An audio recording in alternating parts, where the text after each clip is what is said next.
Hi there. So this is another little 5-minute feldy that should help with any kind of hip or back pain.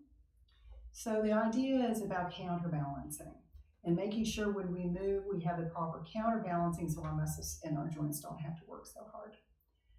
So as always, sit in a comfortable chair. It needs to be have a solid bottom, but it can be a little bit cushioned, just not too cushioned. And begin by just feeling yourself in sitting and notice your sitting bones and get a sense of how your feet are on the floor, how your spine is on the coming up from your pelvis, your head on top of that, your shoulders hanging off of your torso. And now begin by taking one sitting bone off the chair. And this is what we affectionately call in Feldenkrais half sitting. So take just whichever side you want, one ischium off of the chair, and just let that sitting bone drop a little bit and then come back. And just notice how you do this. So just notice how you do this. Notice where any extra muscle tension may grab in doing this movement. And just start to notice how you do this. So I did this recently with a couple of people and they did this. And when you do this, you can feel all of these muscles in the leg and in this hip joint grab.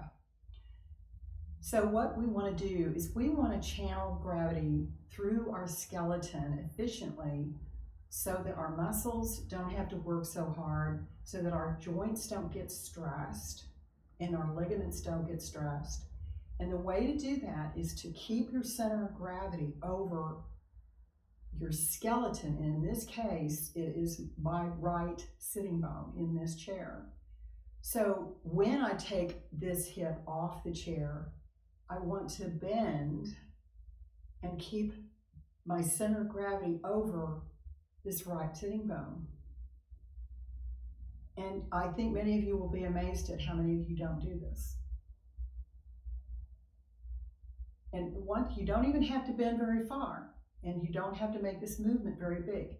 So the idea is just to start to get a sense of how you are counterbalancing over your skeleton. Bring awareness to that, and then start to notice how you can change this habit of movement so that your muscles don't have to work so hard. And this is what will make hip pain and lower back pain disappear in a very short period of time. And so you can do this for a few minutes and then do the other side. And one side is going to be different than the other.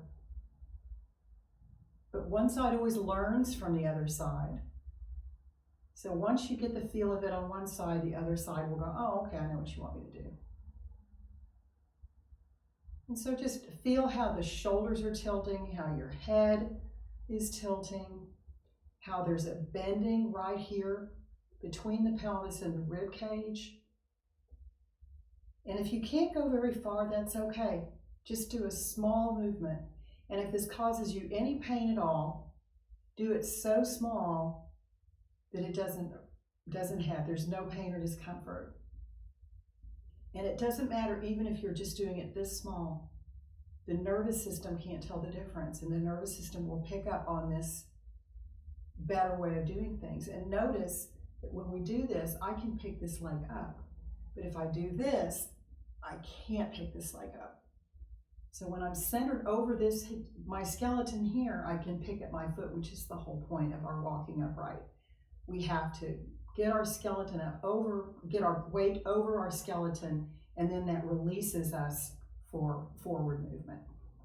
And so after you've done that for a little while, come back to your chair and feel yourself in sitting again.